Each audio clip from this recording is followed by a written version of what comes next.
Meu marido voltou para casa com uma moradora de rua grávida. Quando ele me explicou o que era aquilo, eu arrumei minhas coisas e fui embora. Olá, seja bem-vindo. Curta, se inscreva e ative as notificações. A chave girou na fechadura e eu sorri, secando as mãos no pano de prato. O cheiro do bife acebolado que Valdomiro tanto gostava já tomava conta da nossa pequena casa alugada. Era o nosso cantinho, o lugar onde, há pouco mais de um ano, começamos a nossa vida de casados. Eu tinha arrumado a mesa com a toalha de chita que compramos na feira e até coloquei uma florzinha do nosso jardim num copo com água. Era assim que eu gostava de recebê-lo, tudo em ordem, com cheiro de lar. A porta se abriu e o meu sorriso morreu nos lábios. Meu marido não estava sozinho. Ao seu lado, um pouco atrás dele, como se fosse uma sombra, estava uma mulher. Ela usava roupas sujas e rasgadas, o cabelo estava embaraçado e seus pés descalços, cinzentos de poeira da rua. Mas não foi nada disso que fez meu estômago revirar e o ar faltar nos meus pulmões. O que me paralisou foi a barriga dela, uma barriga enorme, redonda, que esticava o tecido fino do vestido velho que ela usava, uma barriga de grávida. Valdomiro entrou e fechou a porta, e o silêncio que se instalou na sala foi pesado, denso. Ele me olhou com um ar de súplica, um olhar de cachorrinho que aprontou e sabe que vai levar bronca. A mulher, por sua vez, ergueu o queixo. Seus olhos encontraram os meus por cima do ombro do meu marido, e neles não havia vergonha, não havia medo. Havia um desafio, uma posse. Era como se ela tivesse me dizendo, sem precisar de uma única palavra: perdeu. Sua vida é minha agora. Naquele instante, o cheiro do bife acebolado me deu ânsia de vômito. Minha mente voltou no tempo, para apenas 3 meses atrás. Tudo parecia tão diferente. Valdomiro chegou do trabalho numa sexta-feira, sentou-se comigo na varanda enquanto eu regava as samambaias e veio com uma conversa estranha. Meu amor, ele começou pegando na minha mão. A gente se ama, não é? Claro que sim, Miro. Que pergunta é essa? Respondi, achando graça. É que, Edileuza, eu te amo mais que tudo. Mas às vezes eu sinto que você não confia em mim. Sinto que me prende um pouco. Aquilo me pegou de surpresa. Prender? Eu? Tudo que eu fazia era para nós, para nossa casa. Como assim prender? Eu nunca te proibi de nada. Não é proibir, meu bem. Ele disse com aquela voz mansa que ele usava para conseguir o que ele queria. É que meus amigos me chamam para sair, para tomar uma cerveja depois do serviço, e eu sempre digo não porque sei que você fica me esperando, fica preocupada. Eu só queria um pouco mais de liberdade, sabe? Ter uma noite com os rapazes, sem hora para voltar, só para relaxar. Você precisa confiar mais em mim. Eu fiquei quieta por um tempo. A ideia não me agradava. Nosso programa preferido era justamente ficar em casa, ver um filme, comer uma pizza. Mas ele parecia tão sério, tão necessitado daquilo, que eu acabei cedendo. Eu queria ser uma boa esposa, uma esposa moderna que confia no marido. Tudo bem, Miro. Se é importante para você, tudo bem. Eu confio em você. O sorriso que ele abriu iluminou o seu rosto. Ele me abraçou forte, me chamou de a melhor esposa do mundo e disse que eu não ia me arrepender. Mal sabia eu. 2 semanas depois, ele usou o seu Vale Night. Saiu com os amigos do trabalho. Colocou sua melhor camisa, passou perfume e me deu um beijo rápido. Não me espera acordada, tá? Te amo. Eu tentei não me preocupar. Assisti a novela, li um livro, mas meus olhos não saíam do relógio na parede. 00:00, 1h, 2h. Liguei para o celular dele e só dava caixa postal. O desespero começou a bater. Pensei em 1000 coisas. Acidente, assalto. A cada barulho de carro na rua, meu coração disparava, mas nunca era ele. Eu não dormi. Fiquei no sofá, abraçada a uma almofada, chorando baixinho e rezando para que ele estivesse bem. O sol já estava alto, quando a chave finalmente girou na fechadura. Era ele. Valdomiro entrou se arrastando, a camisa amassada e manchada, o cabelo um ninho e com um cheiro forte de álcool e cigarro. Ele mal conseguia ficar em pé. Miro, onde você estava? Eu quase morri de preocupação. Eu corri até ele. Calma, mulher, calma. Ele resmungou, colocando a mão na cabeça. Bebi demais. A gente foi para um bar, depois outro. Perdi a noção do tempo. Meu celular descarregou. Desculpa. Sua cabeça latejava tanto que ele mal conseguia falar. Eu estava furiosa, magoada. Mas o estado dele era tão lamentável que a raiva deu lugar à pena. Eu nunca o tinha visto daquele jeito. Levei-o para o chuveiro, dei um banho frio nele, coloquei-o na cama e fiz um café bem forte. Passei o dia inteiro cuidando dele, colocando compressas frias na sua testa, aguentando seus gemidos de dor. Ele pedia desculpas a cada 5 minutos. Dizia que tinha sido um idiota, que nunca mais faria aquilo. E eu, boba, acreditei. Perdoei. A vida continuou, e eu me esforcei para esquecer aquela noite, para acreditar que tinha sido apenas um deslize, um erro isolado. Eu queria tanto que fosse verdade. Eu me apeguei à ideia de que nosso casamento era forte o suficiente para superar aquilo. Agora, parada na minha sala, olhando para a barriga daquela mulher, a lembrança daquela madrugada de angústia voltou com a força de um soco no estômago. O cheiro de álcool, o celular desligado, as desculpas esfarrapadas, tudo se encaixou.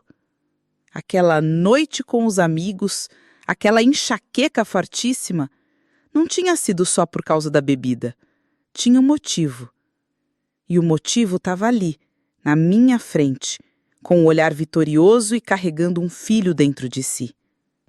A liberdade que ele tanto me pediu tinha um nome e aparentemente estava prestes a dar à luz na minha sala. Edileuza, meu amor, calma. Deixa eu explicar. A voz de Valdomiro era um sussurro, trêmulo, mas para mim soou como um trovão que anunciava o fim do mundo. Meu mundo, pelo menos. Meus olhos estavam fixos na mulher, naquela barriga. O bife acebolado no fogo começou a queimar, soltando uma fumaça acre que se misturou ao cheiro de rua que vinha dela, impregnando a casa, o meu lar, com o odor da traição. Explicar? Explicar o quê, Valdomiro? O que é isso? Eu apontei para a mulher, que deu um passo à frente, se colocando ao lado dele, não mais atrás. Ela me encarou com um misto de pena e deboche. O nome dela é Carmen, ele disse, como se o nome dela importasse, como se dar um nome à minha desgraça a tornasse menor. Ela não tem onde ficar e está esperando um filho. Eu encontrei na rua, precisava ajudar. Ajuda? Que piada de mau gosto. Eu olhei para a barriga dela, depois para o rosto do meu marido. O rosto que eu beijava todas as manhãs.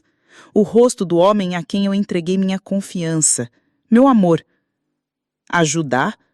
E desde quando você virou santo, Valdomiro? Desde quando você recolhe mendigos na rua? Edileuza, por favor, não fala assim, ele pediu, com a mão estendida na minha direção. Eu recuei como se fosse uma serpente. Então ele estava admitindo, na minha cara. Ele queria que eu acreditasse que a culpa era dela, da mulher maltrapilha e que mal conseguia se sustentar em pé, mas que tinha um olhar de ferro. Foi a vez de Carmen falar. Sua voz era áspera, calejada pela vida na rua. Me aproveitei. Ah, é? Engraçado. Eu me lembro de você me pagando mais uma dose e dizendo que a sua mulher era uma chata, que não dava sossego. Lembro de você dizendo que precisava de uma mulher de verdade. Meu corpo todo tremeu. Eu olhei para o Valdomiro esperando que ele negasse, que ele gritasse com ela, que ele me defendesse. Mas ele só abaixou a cabeça, como um covarde. E foi ali, naquele silêncio culpado dele, que tudo se quebrou dentro de mim. O amor, o respeito, os sonhos. tudo virou pó. Então era esta a liberdade que você queria, não é, Valdomiro? Liberdade para me trair com a primeira que aparecesse na sua frente? Era por isso que você precisava tanto confiar em você? Não foi assim. Eu errei, eu sei, eu errei feio, Edileuza. Mas eu te amo. Eu só te amo. Isso não significou nada. Ele tentou se aproximar de novo. Não significou nada? Eu ri, uma risada sem humor, amarga. Olhe para ela. Olhe para a barriga dela. Isso aí, em alguns meses, vai chorar, vai precisar de fralda, de comida. Isso se chama consequência, Valdomiro, e está bem aqui, na minha sala. Eu me virei e fui em direção ao nosso quarto. O quarto que arrumamos juntos com tanto carinho quando nos mudamos. O cheiro dele estava no travesseiro. As roupas dele no armário. Minhas mãos tremiam tanto que eu mal conseguia abrir as gavetas. Comecei a jogar minhas roupas de qualquer jeito dentro de uma mala velha que estava em cima do guarda-roupa. Blusas, calças, vestidos. As lágrimas finalmente vieram. Quentes e grossas, borrando minha visão. Cada peça de roupa era uma lembrança. O vestido que usei no nosso primeiro encontro, a blusa que ele disse que me deixava linda. Eu chorei por tudo. Pela Edileuza boba que acreditou em promessas de amor eterno, pela vida que eu achei que teria. Ele apareceu na porta do quarto. O que você está fazendo? Pelo amor de Deus, não faz isso! Eu não posso, Valdomiro. Eu não consigo. Eu solucei sem parar de enfiar as coisas na mala. Você trouxe sua amante grávida para dentro da minha casa.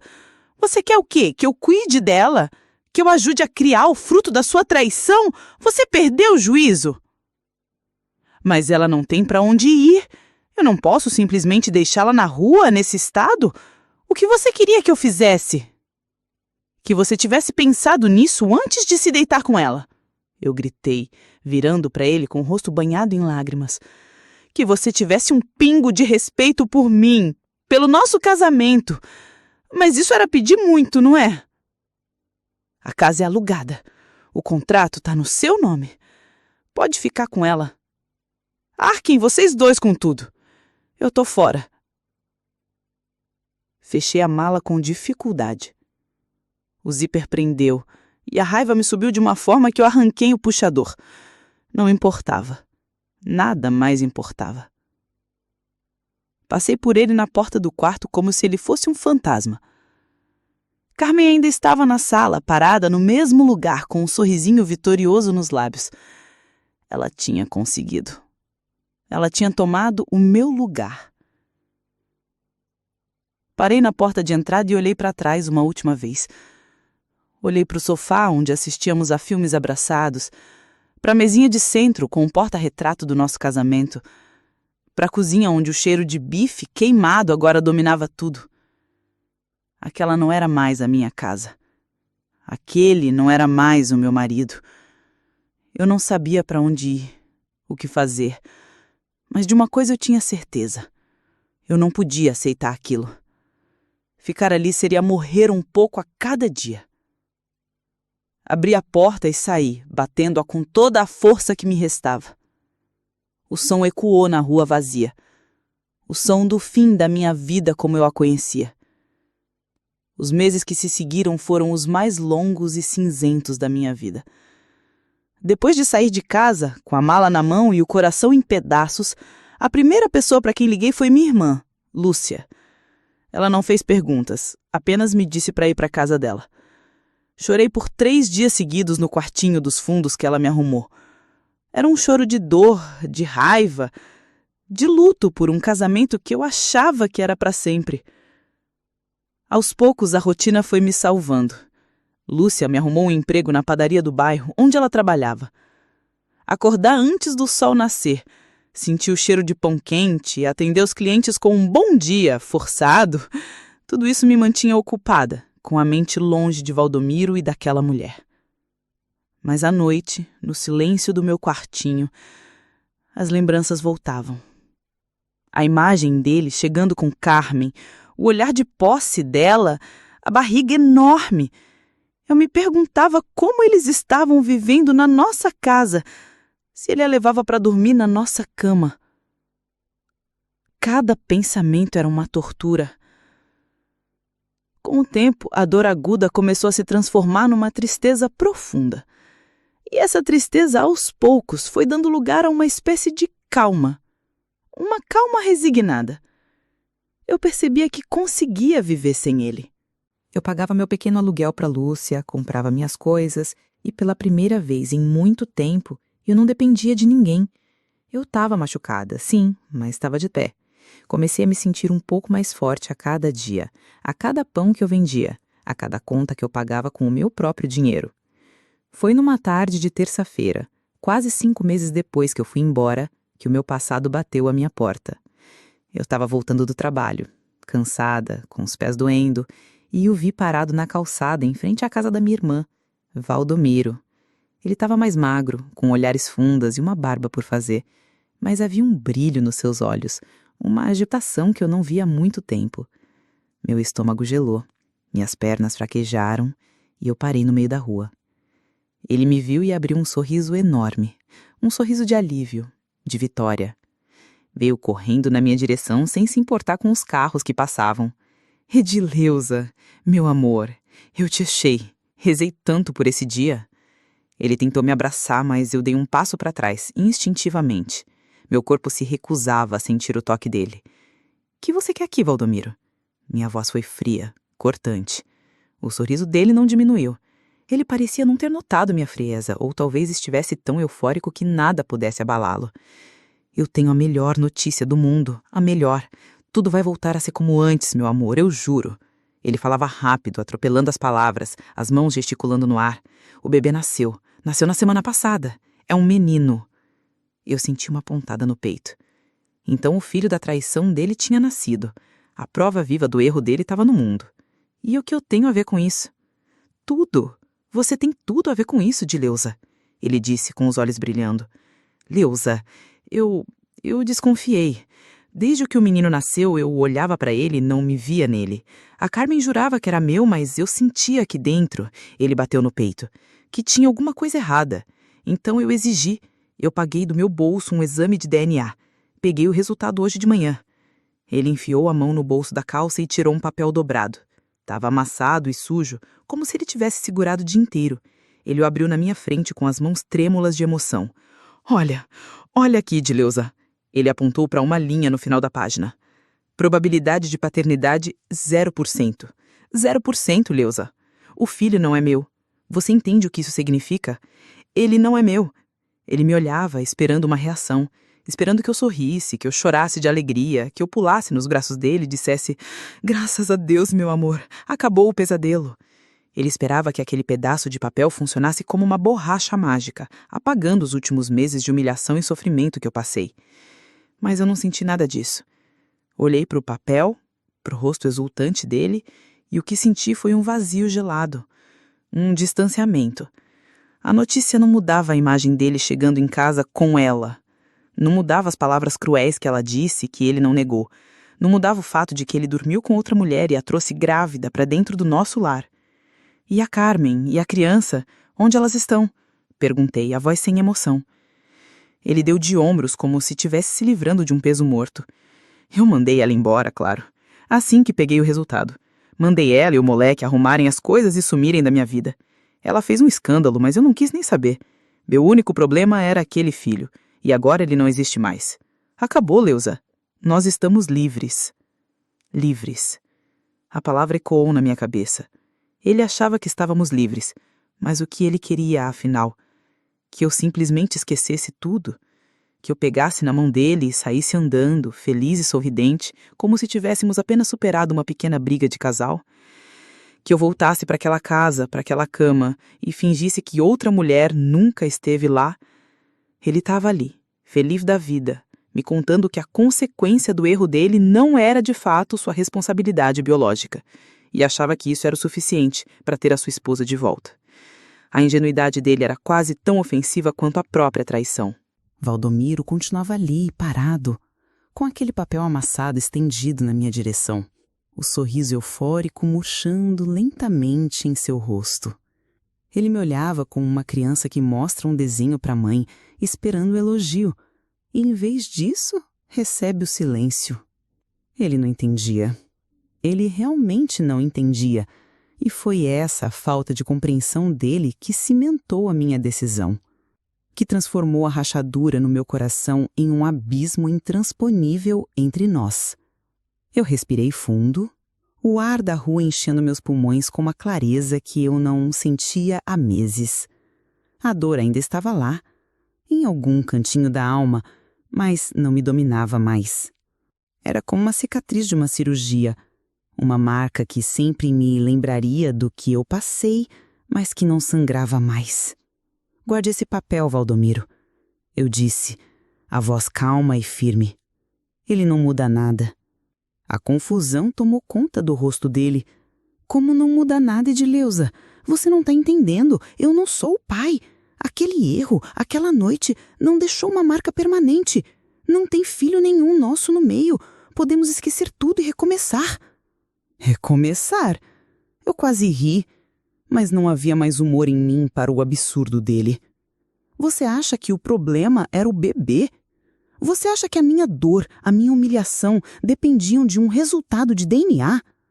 Eu dei um passo à frente, diminuindo a distância entre nós, não por carinho, mas para que ele pudesse ver a verdade nos meus olhos. Meu problema, Valdomiro, nunca foi a criança. Eu cheguei a ter pena daquele menino, que nasceu no meio dessa sujeira toda. Meu problema foi e sempre será você. Foi a sua escolha. Você escolheu sair de casa naquela noite. Você escolheu beber até perder o controle. Você escolheu se deitar com outra mulher. E, acima de tudo, você escolheu mentir para mim. As lembranças vieram em flashes, mas agora sem as lágrimas. Eu passei aquela noite em claro, morrendo de preocupação, achando que você tinha sofrido um acidente. E você chegou no dia seguinte com sua dor de cabeça e eu, como uma idiota, cuidei de você. Acreditei na sua mentira sobre a noite com os amigos. Enquanto eu colocava um pano frio na sua testa, você estava pensando em como esconder o que tinha feito. O rosto dele se contraiu. Ele finalmente estava começando a entender. Leusa, eu me arrependo. Arrependimento não apaga os fatos. Eu cortei. Você não só me traiu, como trouxe a prova viva da sua traição para dentro da minha casa. Você colocou aquela mulher na minha frente e me pediu para... O quê? Para aceitar? Para ajudar? Você destruiu o nosso lar, Valdomiro. Você quebrou a confiança que eu tinha em você. E isso é uma coisa que papel nenhum no mundo pode consertar. Eu olhei para as minhas próprias mãos. As mãos que agora estavam calejadas do trabalho na padaria, mãos que amassavam pão, que limpavam balcões, que contavam moedas, mãos que estavam construindo uma nova vida para mim, uma vida sem ele. Durante esses meses, enquanto você estava vivendo com ela na nossa casa, eu estava aprendendo a viver de novo. Eu chorei, Valdomiro, chorei até secar, mas depois eu levantei. Eu arrumei um emprego, eu tenho meu cantinho, simples, mas é meu. Eu descobri uma força que eu não sabia que tinha. E sabe o que mais eu descobri? Eu descobri que eu gosto da paz que eu tenho agora.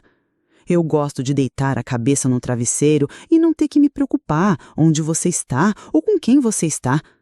Eu não quero voltar a ser a mulher que espera, a mulher que desconfia, a mulher que tem medo. Ele abaixou o braço, o papel com o resultado do exame pendendo inútil ao lado do corpo. As lágrimas agora estavam nos olhos dele. Mas eu te amo. Eu cometi o maior erro da minha vida. Mas eu te amo. Me dá só mais uma chance. Eu balancei a cabeça lentamente. Um sentimento de pena se misturando à minha resolução. Pena por ele não ter entendido o tamanho do estrago que causou. Pena por ele achar que o amor sozinho poderia reconstruir o que ele mesmo demoliu. Nada muda, Valdomiro, eu disse, usando as palavras que se formaram no meu coração como uma sentença final. Você me traiu com uma moradora de rua. O fato do filho não ser seu só te livra de uma pensão, não te livra da culpa. A vida que você quer, essa vida de erros e desculpas, de mentiras e arrependimentos, não condiz com a que eu quero. Eu quero paz, eu quero respeito, eu quero uma vida onde eu não seja o plano B de ninguém. Eu me virei, dando as costas para ele, para o nosso passado, para o homem que um dia eu amei mais do que a mim mesma. A vida que você quer não condiz com a que quero. Adeus, Valdomiro. Eu comecei a andar em direção à porta da casa da minha irmã e não olhei para trás. Eu podia ouvi-lo me chamar, a voz embargada pelo choro, mas continuei andando. Cada passo era mais leve que o anterior. Não era uma vingança com gritos e ódio. Minha vingança foi a minha calma, foi a minha superação. Foi mostrar a ele que a sua grande notícia era insignificante, porque ele já não tinha mais lugar na minha vida. Eu estava livre e, pela primeira vez em muito, muito tempo, eu sorri. Um sorriso só meu. Espero que tenha gostado da história. Curta, comente e compartilhe. Obrigado por assistir.